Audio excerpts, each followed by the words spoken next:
Pag-ehersisyo, pagtulog kag pagpahuway sang insyakto bangod ang poor physical health ang makaapekto sang modo kag panghuna-huna sang isa ka tawo. Kinahanglan man nga mag-set sang boundaries sa tanan nga bagay, hatagan sang balorang kaugalingon kag iselebrar ang mga kadalagaan bisan ano pa ini kagamay. Maayo man sa mental health ang pagpatawad sa isig kapareho. Bangod ginarelease sini ang kabugat sa Balatyagon subong man ang pagkamapasalamaton. Suno sa research, dako man ang mabulig sa pagpangamuyo sa paglikaw sa stress.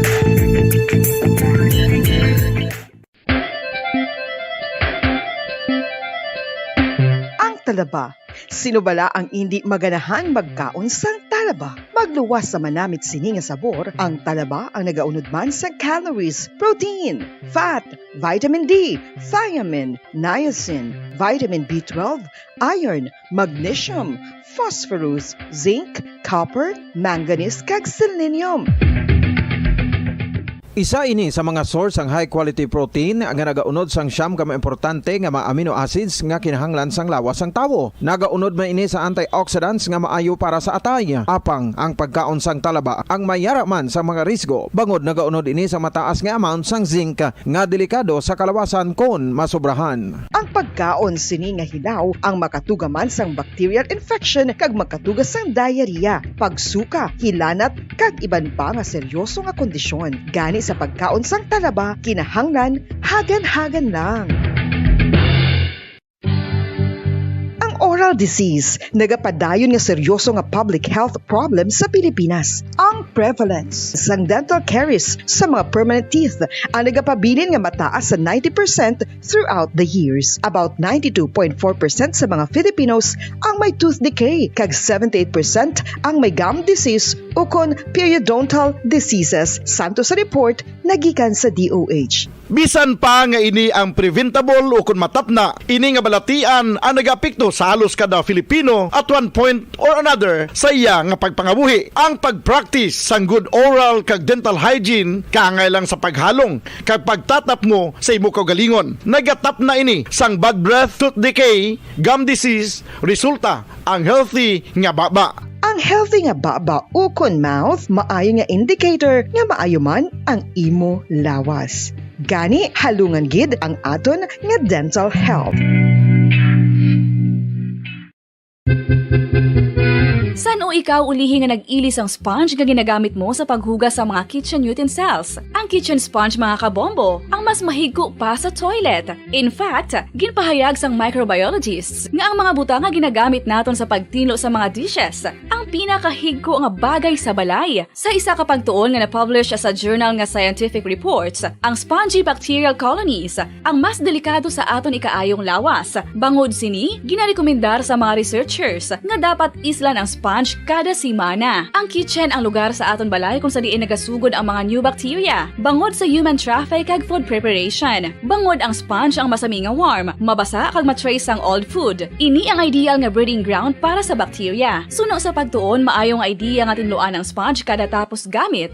Apang ginasuggest sa mga researchers nga regular nga islan ang kitchen sponge. Ang kitchen ang lugar sa aton balay kung sa diin nagasugod ang mga new bacteria. Bangod sa human traffic kag food preparation. Bangod ang sponge ang masami nga warm, mabasa, kag may trace ang old food. Ini ang ideal nga breeding ground sa para sa bacteria. Suno sa pagtuon, maayo nga idea nga tinluan ang sponge kada tapos gamit, apang ginasuggest sa mga researchers nga regular nga islan ang kitchen sponge.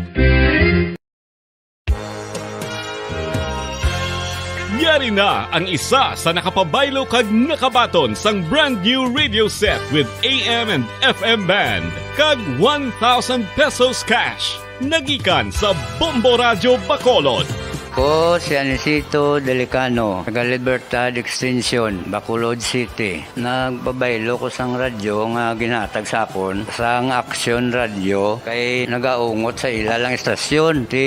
Hindi ko kapamati sang iyasang bumbo. Mga lapit naman sa katuig ni nga ginatag nila sa akon. Amo na mo lang ni ang imo nga mamatian ang action radio lang. Amo ini nga radyo ang ginapangatag nila. Gindala ko di sa bumbo kay pabayluan ko iyasang bumbo nga radyo nga wala sa ungot sa isa lang ka stasyon. Kag manami kay bag-o kag wala guba may suga pa. Kag ang 1,000 nga ginatag sang bumbo mapasalamat 5 dekada nang nagtataguyod ng katotohanan.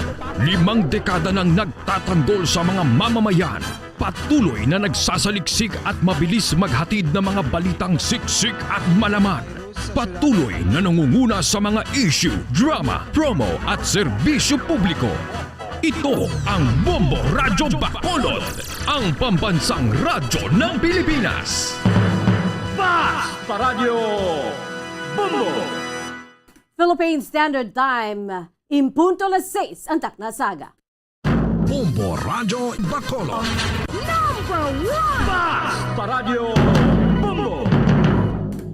Mahing aga syudad sa Bacolod, kabugusan nga probinsya sa Negros Occidental, bugos nga Pilipinas, kag bugos nga kalibutan. Iya rin naman pagdulong namon sa inyo sa madalalad ko bag-o. Mainit-init pa nga mga balita dali sa Bombo News and Views Morning Edition. Subong adlaw Sabado, thank God it's Saturday. TGIS Petsa 19 sa bulan sang Marso tuig 2022.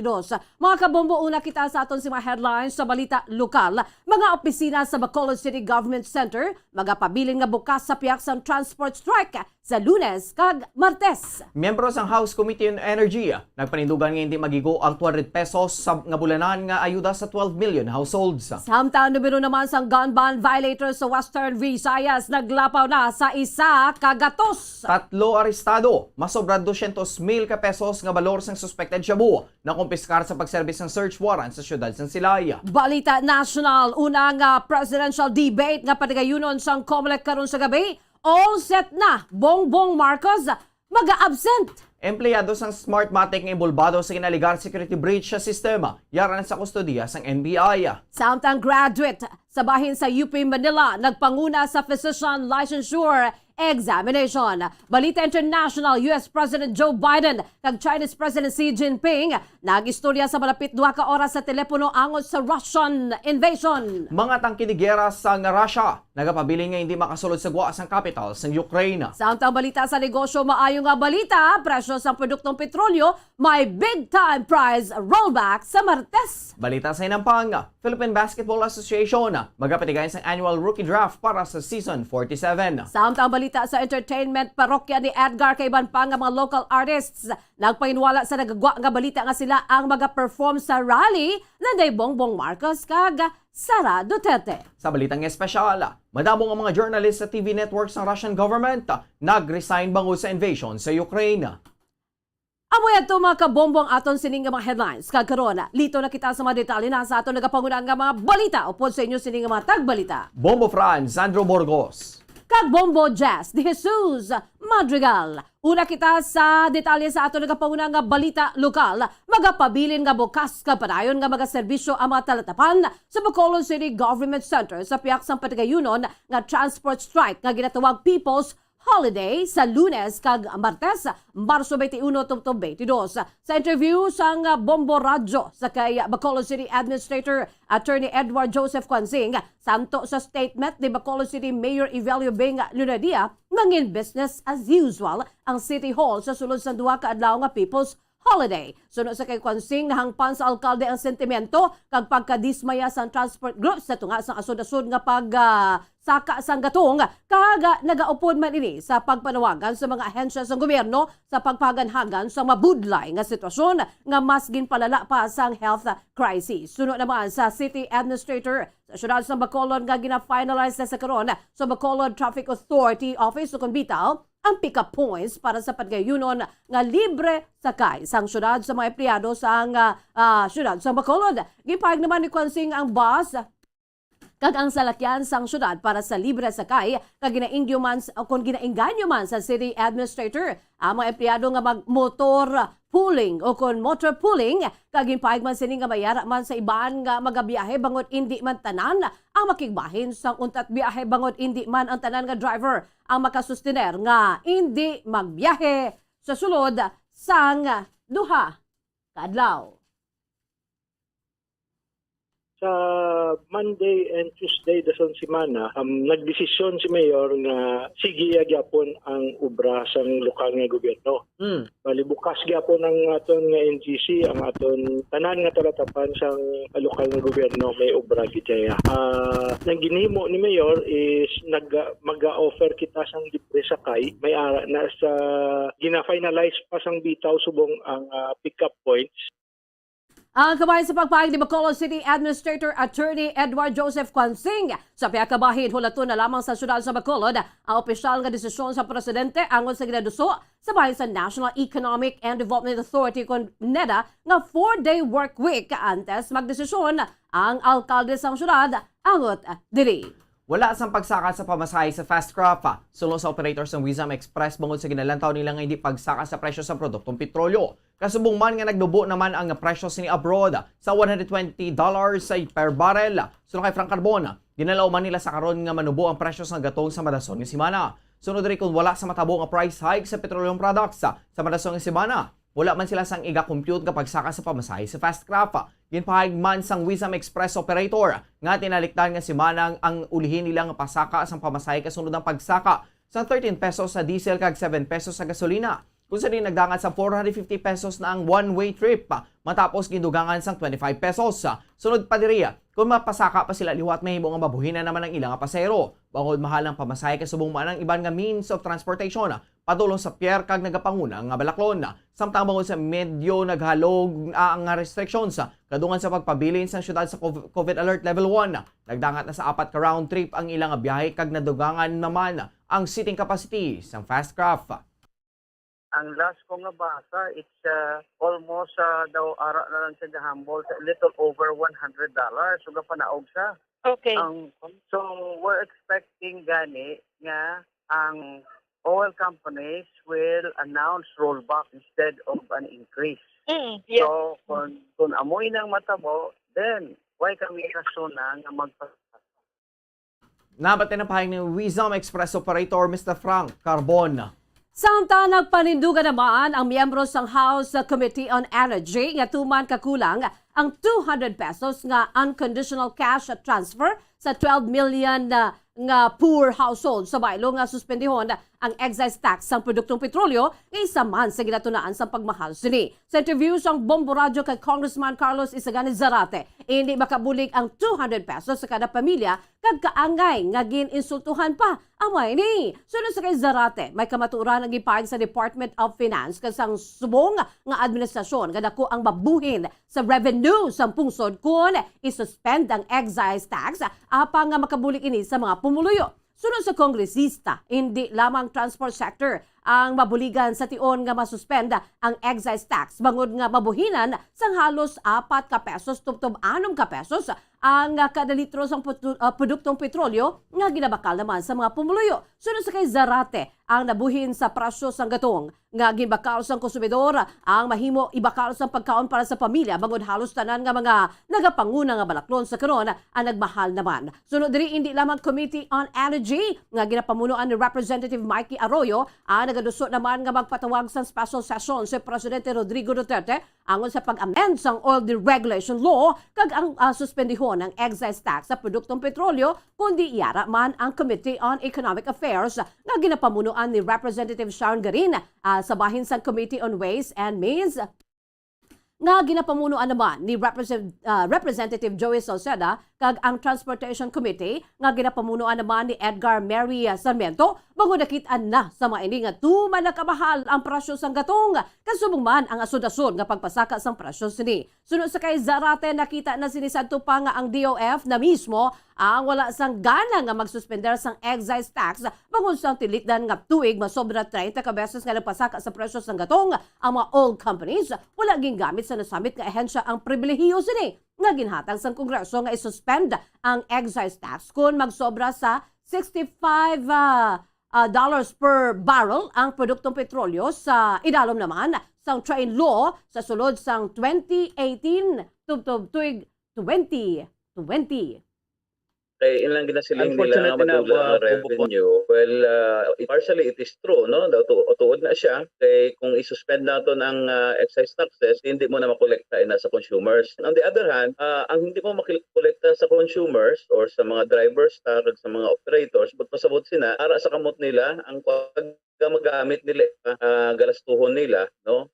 Especially karon nga nagataas na ang presyo sa mga basic commodities naton, no? Kabahin sa pagpahig ni Bayan Muna Party List Representative Carlos Isaganes Zarate, miyembro sa Committee on Energy sa Kamara. Napasara sa sangguniang panglungsod sa Bacolod ang resolusyon sa chairperson sa Committee on Education nga pag-endorso sa napulo ang mga eskwelahan na gud makakuha sa authorization nagikan sa Emergency Operations Center o EOC na magpatigayon sa limited face-to-face classes. Sa interview sa Bombo Radyo Bacolod kay Councilor Renisito Novero, ang nasabit nga resolusyon ng unanimous nga ginaprobahan sa sangguniang panglungsod. Ang mga eskwelahan nga nakapasa na sang requirements nga magpatigayon sa limited face-to-face o F2F classes nga sa syudad kag ina-endorso na sa EOC ang ginalakipan sang Apolinario Mabini Elementary School, Cabug National High School, Negros Occidental High School, Emilia J. Garcia Elementary School, Romanito Maravilla Junior National High School, Handumanan Elementary School 1, Luis Servias National High School, Rafael Alunan Elementary School, Chufilo Hensole National High School kag Alberto de Arceo Senior Elementary School. Suno kay Novero, sa tiyon nga mahatagan na sang EOC sa panugot nga mahimo nga ang nasambit nga mga eskwelahan ang mahanda na para sa limited face-to-face classes. Nakadepende na sa eskwelahan ng pagpatigayon siniya. Madumduman nga ang Alangila National High School sa Barangay Alangila ang nagapatigayon sa limited face-to-face classes. Nagpanugyaman nini sa 133 pa ka mga nabilin nga mga manunudlo nga wala pa nakapabakuna batok sa COVID-19. Ang magpabakuna na agad ang mga iniamangin kabahin sa limited face-to-face classes. Sa pagpatigayon sa limited face-to-face classes, kabahin sa requirements nga bakunado mga estudyante kasubong man ang mga manunudlo. Nga matagaan na sila, and I believe matagan din man under the current environment. And depende na sa ila, respective arrangements sa mga eskwelahan kung saan ugit sila mag-sugod, maghimo sa mga pag-tukod na sa mga manunodlo nila, sa mga gitikanan, sa mga kabataan. Nabate na pa ni Councilor Renisito Novero, chairperson sa Committee on Education sa City Council. Samtang nagdangat na sa 109 ka mga individual diri sa Western Visayas sa nadagpaan nga naglapas sa Comlec gun ban. Sa data sa Police Regional Office 6 as of March 16, may 13 nga nagkladak pa nagikan sa Aklan, 3 sa Antique, 3 sa Capiz, 2 sa Guimaras, 19 sa probinsya sa Iloilo, 43 diri sa Negros Occidental, 11 sa syudad sang Iloilo kag Siam diri sa syudad sang Bacolod. Madumduman nga 2 na kabulan ang pagpatuman sang Comlec gun ban, umpisa Enero 9 tubtob Hunyo 8 sa tuig 2022. Sa 109 ka individual nga nagbayular, 65 ang mga assorted firearms, samtang 54 ang deadly firearms. Mayroon sa mga firearms ay hindi lisensyado. Naibuluan nga 2 ang kaso nga pag-atubangon sang violator kag amo ini ang pagbaylar sang Comlec gun ban kag illegal possession of firearms. 3 ka mga individual ang naresto kag nakuhaan sang 240,000 pesos nga balor sa suspected shabu kag mga armas sa pagserbe sang search warrant sa Sitio Bara, Barangay Mambulak, Silay City sa tinalikdan nga Marso 17. Sa interview sa Bombo Radyo Bacolod kay Police Lieutenant Colonel Robert Pitate, hepis ng Silay City Police Station, nagpatuman sila sa search warrant nga ginpermahan ni Judge Leonard Facultad Jr., Executive Judge ng RTC Branch 69 sa siyudad sa Silay, sa paglapas sa RA 9165 sa Puluyan na Nanday Cheryl Brady, 47 anyos, kag Rinol Brady, 28 anyos, kag Raymar Brady, 21 anyos, doon sa residente sa nasabit nga lugar. Na-recover sa mga suspect ang ginabanta nga 20 grams sa suspected shabu nga may estimated value nga 240,000 pesos. Drug paraphernalia sa isa ka unit sang 38 caliber revolver nga loaded sang 2 ka ammunition kag isa ka homemade shotgun. Suno kay Pitate si Cheryl ang yara sa nasa drugs watch list ng Silay City Police Station. Kag ginakabig nga street level individual. Samtang ang 2 na ka mga nagkaladakpan ng nakuhaan sang drug items sa ilang mga puluyan. Nakumpirmar naman sa operatiba nga ginabaligya sini ang nakuha nga drug items matapos nga mabaklan siniya. Samtang ang tatlo nga nagkaladakpan ng nakahulong na sa Silay City Police Station kag nagapangatuwang sa kasong RA 9165 o kung Comprehensive Dangerous Drugs Act of 2002 kag RA 10591 o kung Comprehensive Firearms and Ammunition Regulation Act kasubong man sang COMELEC gun ban. Nag-implement ka rin sa search warrant signed by judge sa fakultad sa violation sa RA 9165 sa barangay Pambulak. Then, naka-recover ka rin dito sa more or less 20 grams of suspected shabu with estimated value of 204,000 pesos. Nabate ng payag ni Police Lieutenant Colonel Robert Petate, ang hepe ng Silay City Police Station.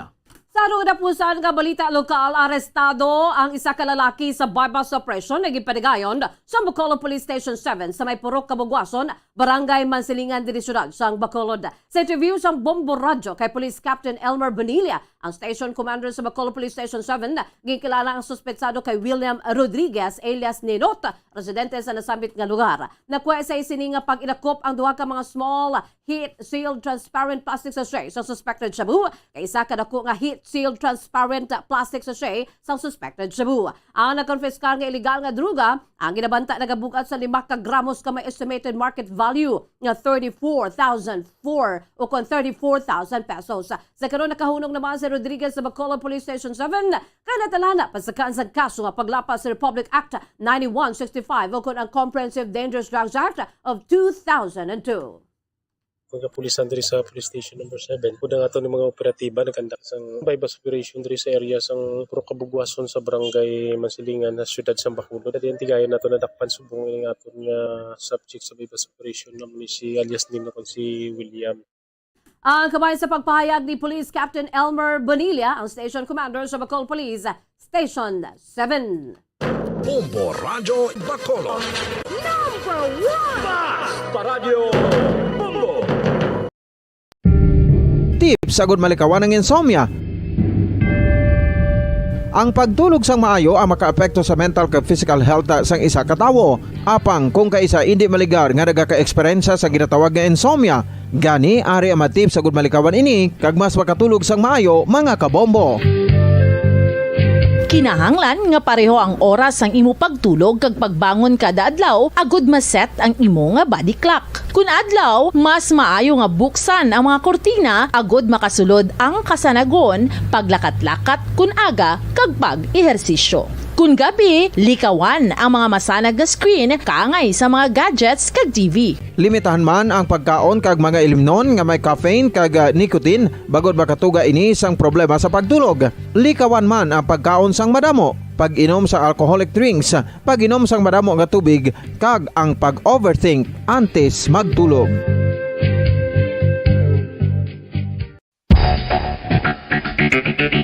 Ang husto nga paggamit sang earphones o kon headphones. Kalabanan sa karon, ilabi na sa mga pamatanon ang masaming nga nagagamit sang earphones o kon headphones sa tion sang nagausar sang gadgets.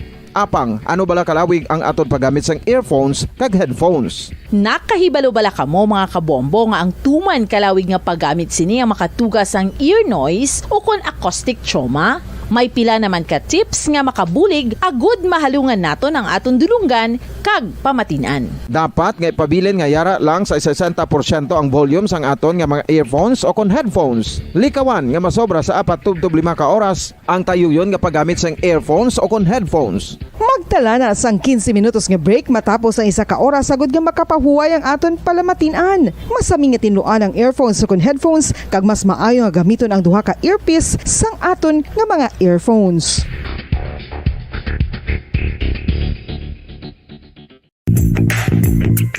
Sa karon nga may ginapangatubang nga pandemic, importante nga halungan gid ang ikayong lawas. Apang hindi lang physical health ang dapat hatagan sa pagkamuda, bangod importante man ang mental health. Paano bala halungan ang aton nga mental health? Una, kinahanglan nga halungan naton ang aton kalawasan kaangay sang pagkaon, pag-ehersisyo, pagtulog kag pagpahuway sang insyakto, bangod ang poor physical health ang makaapekto sang modo kag panghuna-huna sang isa ka tawo. Kinahanglan man nga mag-set sang boundaries sa tanan nga bagay, hatagan sang balorang kaugalingon kag iselebrar ang mga kadalagan bisan ano pa ini kagamay. Maayo man sa mental health ang pagpatawad sa isig kapareho. Bangod ginarelease ni ang kabugat sa Balatyagon subong man ang pagkamapasalamaton. Suno sa research, dako man ang mabulig sa pagpangamuyo sa paglikaw sa stress.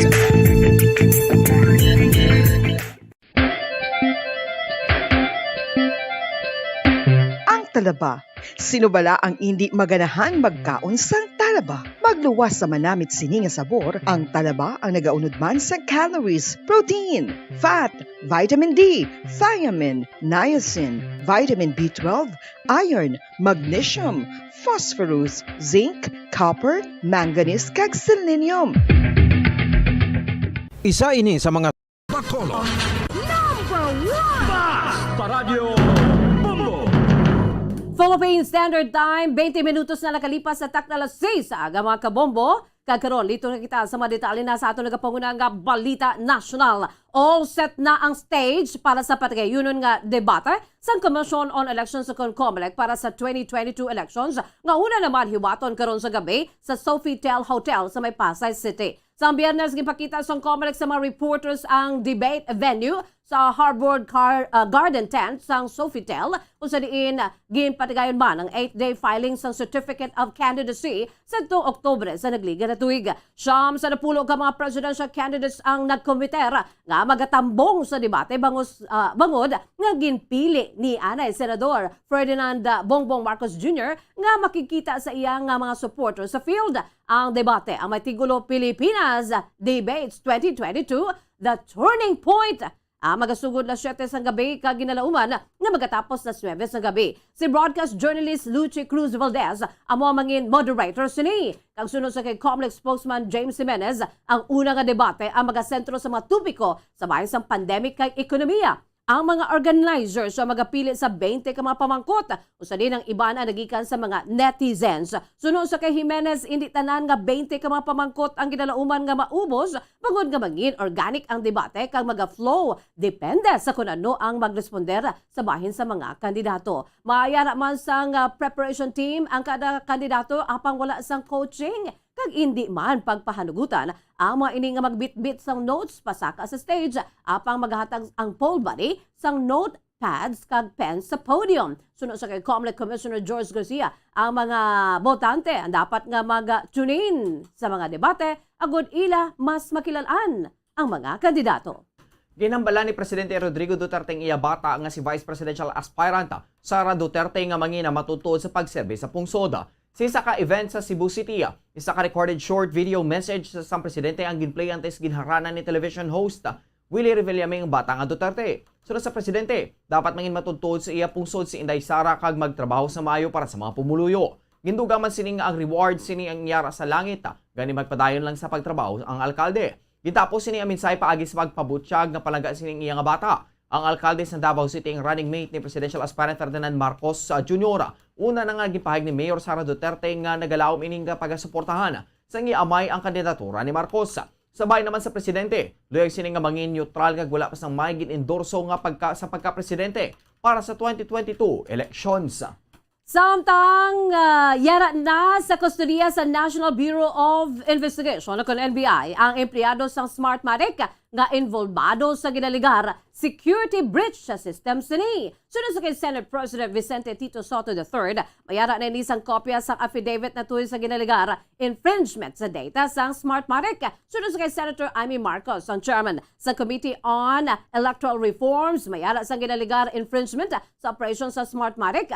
Ang pinakadako nga software contractor sa Commission on Elections o COMELEC para sa 2022 elections. Sunod sa iya ang data na tuloy sa Smartmatic, alakip na ang personal information ledgers, litrato sa ila sining opisina kag contact person sa COMELEC ang posibleng nga ginhack sa isa ka sindikato nga grupo. Si Soto ang nag-disclose sa media nga isa ka empleyado sa Smartmatic ang nagpahanugot sa isa ka grupo nga kopyahon ang files na nagaunod sang sensitive nga mga informasyon nagikan sa iya sining laptop. Sunod sa kampo ni Marcos, nakuha na sa mga operatiba ang device kag sunod sa kay Soto, manabat ang software provider sa insidente bangod ila ini laptop. Gilaragway sini ang staff sang Smartmatic nga corrupted kag gintanagan sang kwarta.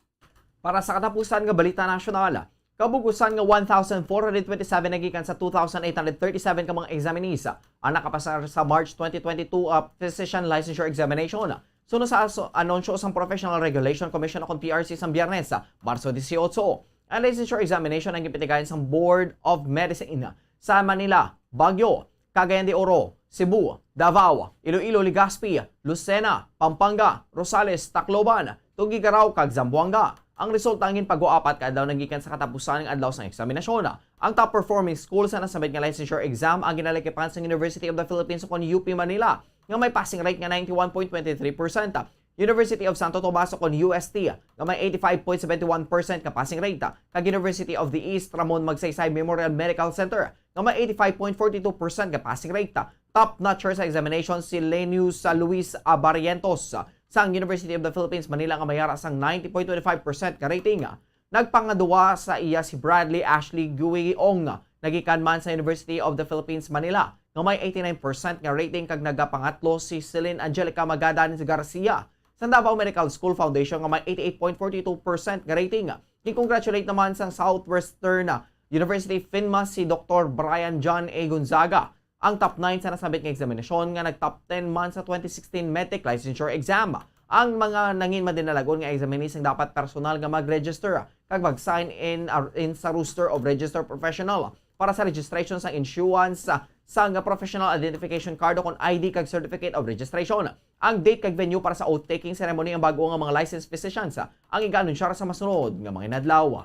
Philippine Standard Time, 26 minutos na nakalipas sa atak na alas 6 aga mga kabombo kag karon litor kita sa mga detalye na sa ito nagapanguna nga balita international. Litor kita sa Estados Unidos nagpatigayan sa malapit duha ka oras nga phone call si US President Joe Biden kag Chinese President Xi Jinping agod diskusyonan ang invasion sa Russia sa Ukraine. Sa ilang pag-istoryahan ay ginlaragway ni Biden ang mga implikasyon kag konsekwensya kung maghatag sa material support ang China sa Russia. Sunod sa initial read-out asang tawag nagikan sa Chinese Ministry of Foreign Affairs, kinabalan ni si Biden nga ang Estados Unidos kag China ang mayara sa tagsa ka mga obligasyon nga mag-promote sang kalinong. Ang ilang paghinunanon nang nagsugod las 9 sang aga Eastern Time kay nagdugay sa sunod sang duhagid ka oras. Naisugta ni Xi Jinping kag Joe Biden nga ang China kag US dapat respetuhon ng isa kag isa mag-coexist sang kalinong kag likawan ang konfrontasyon. Sabay naman sa Ukraine gipaig sang Beijing nga prioridad sini amo nga padayuno ng mga dialogo kag negosasyon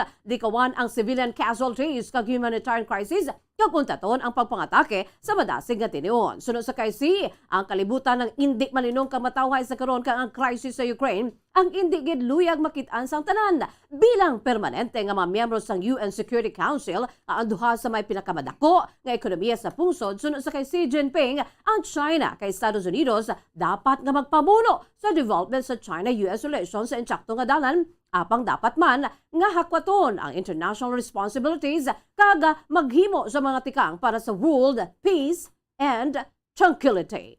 Para sa katapusan nga balita international sa Ukraine, samtang nagasulod sa ika-4 nga semana ang giyera sa Ukraine, wala pagyapon nakuha sa Moscow ang mga dalagkong syudad sa pungsod apisar sa asod-asod sini nga pagpangatake. Nagapabili ng mga Russian tanks sa kag military convoy sa guwa sang Ukrainian capital nga Kiev. Sini nga semana, gintarget sang Russia ang mga residential area sa pungsod apang hindi naman makitaan ang pagginulsol kay Russian President Vladimir Putin tuhoy sa mga sibilyan nga nadulaan sa kabuhi. Nagapadayon naman ang paghinunanon sang top negotiator sang Russia sa Ukraine. Kagang Moscow kag Kiev ang nagpadala sang ila positions toy sa proposal ng Ukraine na mangin isa ka neutral state.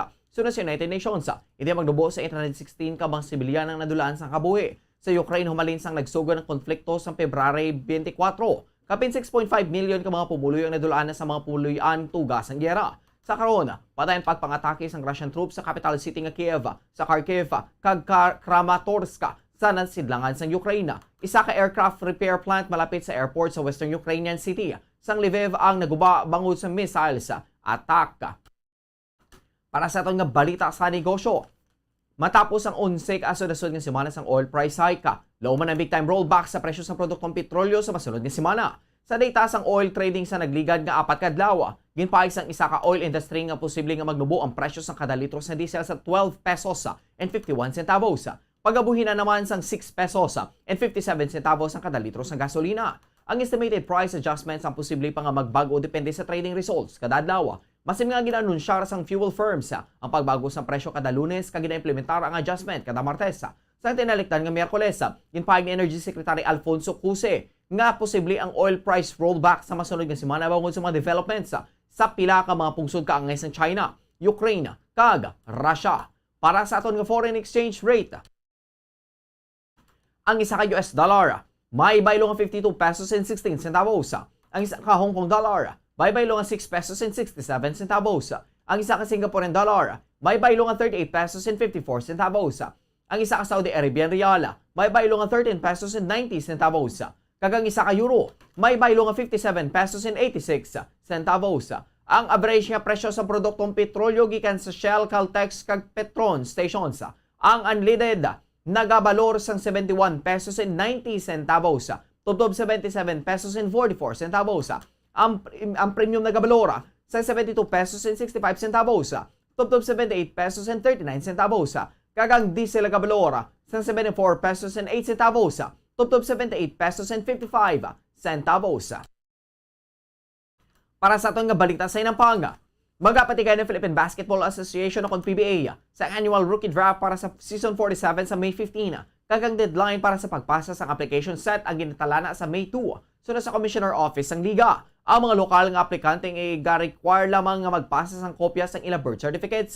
Samtang ang mga Filipino foreign players na dapat lamang nga magpasa sang ila passport sa baydo sa Bureau of Immigration Certificate of Recognition kag Affirmation sa Department of Justice nga una na nga ginukas ang PBA.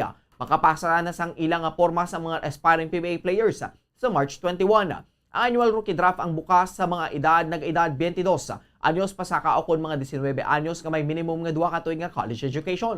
Nalakip sa mga posibleng applicants sini nga tuig amo sanday Brandon Rosser, Jeremiah Gray, kag Jason Brickman nga nadala sa Phil foreign players nga wala nakapakigbahin sa draft sa tinalikdan nga tuig matapos wala nakasecure sa dokumento nga makasuporta sa ila eligibility.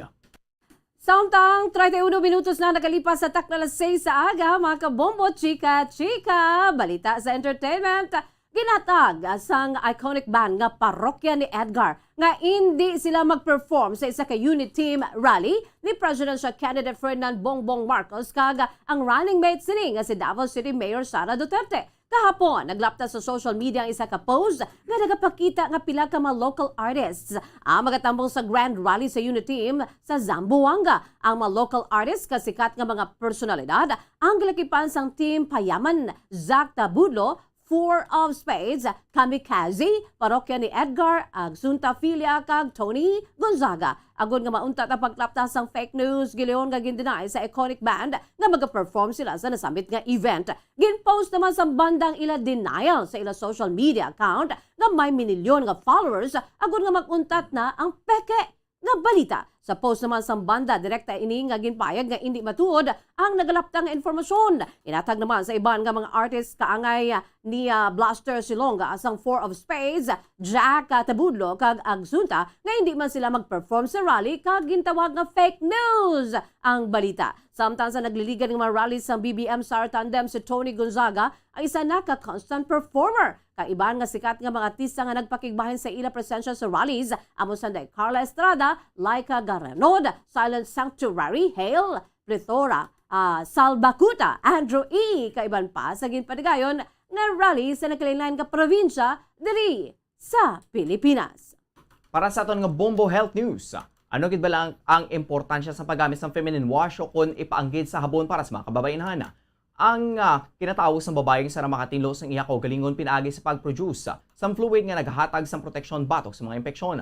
Samtang ang vulva naman o kung ang exposed nga bahin sa kinatawag nga una nga makita sa mata ang ginakinanglan nga masami nga hugasan. Santo sa doktora, tuman ka importante ang proper feminine hygiene. Payag pa sini nga ang nagakaigo amo ang paggamit sa feminine wash bangon din ang ginahimo. Mismo agud nga matinluan ang sensitibo nga bahin sang lawas sa mga babae. Patag sang doktor nga mayara sa antibacterial components ang feminine wash nga nagaprebentar sa build-up sang harmful pathogens nga nagatugas sa malain nga baho. Kagang properties ni amo ang pagpalos nga hindi maayo nga baho.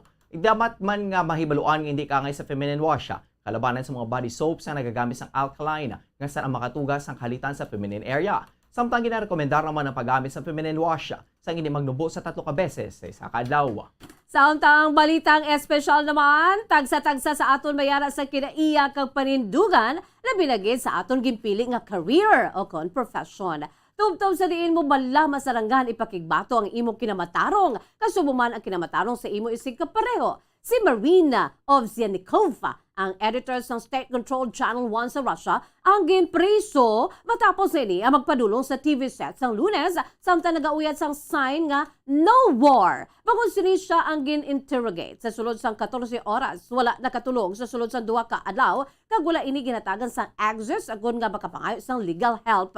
Ginmultahan naman ini sang 30,000 rubles kag $280 bangod sa iya sini nga video message. Siya ang napamatmatan nga not guilty sa kaso nga pag-organize sang wala ginpanugutan nga public event. Sa video, nagpanawagan din sa mga pumulo sa Russia nga magprotesta batok sa giyera kag nagapahayag man nga sila lamang ang maikasarang sa pagpauntad sang ginagamo. Sunod sa kay Ovsyannikova nga hindi dapat magkahadlok ang kasimanwa sini bangod hindi man makasarang ang pungsod sa pagpapriso sa ilatanan. Labi na gid nga hindi pamatag sa karon kon magapatubang ini sa separado nga kaso angot sa protesta sini sa TV bangod bayara sang kangawa nga makasuhan pa ini sang mas seryoso sa idalom sang bago nga criminal law nga nagadumili sa pagtawag sa military action sa Russia sa Ukraine nga invasion o kung pagpalaptas sang fake news angot sa conflict.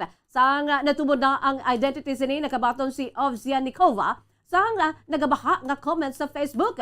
Sabahin sa iya sini nga Facebook page gamit ang lengguwahe nga Ukrainian, Russian kag English. Nga nagapasalamat sa ginhimo sini. Gindayaw man siya ni Ukraine sa President Zelensky bangod sa pagsugid sa matud-tuod. Magalunsa naman ang France sunod sa kay French President Emmanuel Macron sang effort agud nga magtanyag sang proteksyon sini pagi sa embahada agud ukon sa bahin sang asylum kag diskusyonan ini sa madason nga paghinundaano nila ni Russian President Vladimir Putin. Apang gitawag sang Kremlin spokesman nga si Dmitry Peskov nga ang ginhimo sini ang tikang nga isa ka hooliganism. Philippine Standard Time, 36 minutos na nakalipas sa takna alas 6 sa aga mga kabombo. Litong kita sa lakat sang aton sini nga panahon. Ang easterlies ang nag-apekto sa Southern Luzon, Visayas kag Mindanao. Ang Batanes kag Babuyan Islands ang maka-eksperyensya sang magalumon nga kalangitan nga may pag-ulan tugas sang northeasterly surface wind flow. Ang Metro Manila kanabilin gawahin sa pungsod ang maka-eksperyensya sang magalumon nga kalangitan nga pag-ulan kag pag naguob tugas sang easterly so kung localized thunderstorms.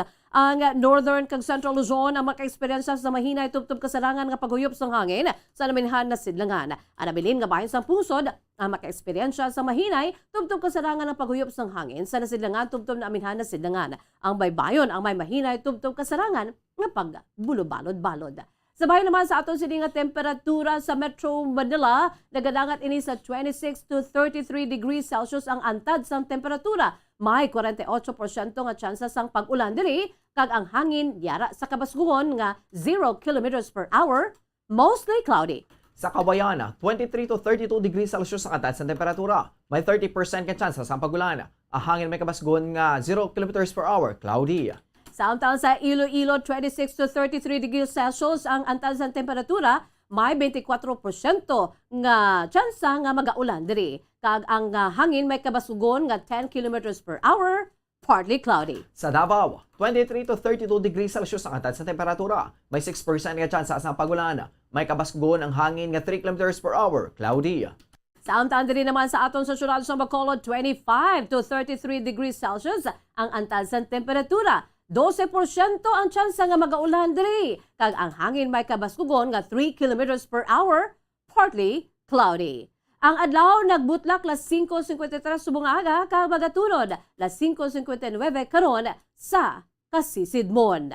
Philippine Standard Time, 39 minutos na nakalipas sa takna alas 6 sa aga mga kabombo. Kagabuyan to ang pagdulong namon sa inyo sa mga dalalako bag-o. Mainit-init pa ang mga balita dito sa Bombo News and Views Morning Edition. Subong adlaw Sabado. Thank God it's Saturday, TGIS. Petsa 19 sa bulan sa Marso tuig 2022.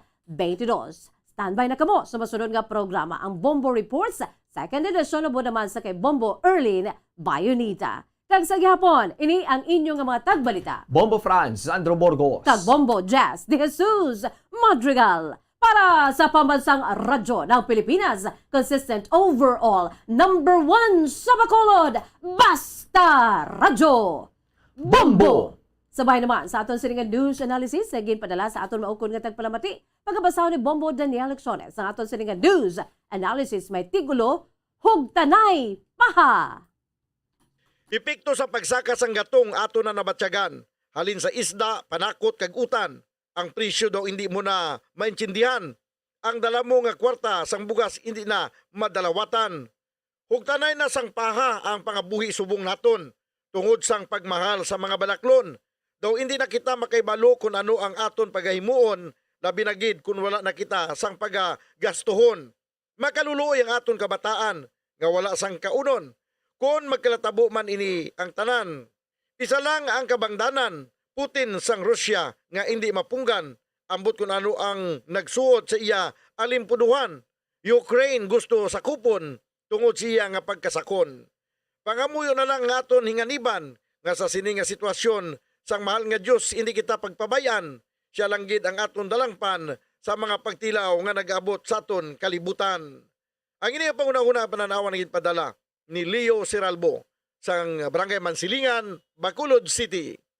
Sa mga tagpalamati sang Bombo Radyo Bacolod, pwede man kamo magpadala sang inyo panghuna-huna kag pananawan sa Bombo News and Views Morning Edition. Care of DYWB Bombo Radyo Bacolod, CBS Development Corporation Building, Lacson Street, Mandalagan, Bacolod City. O kung pinaagi man sa email address sang Bombo Radyo Bacolod, bombo_bacolod@bomboradyo.info. Tips, sagod malikaw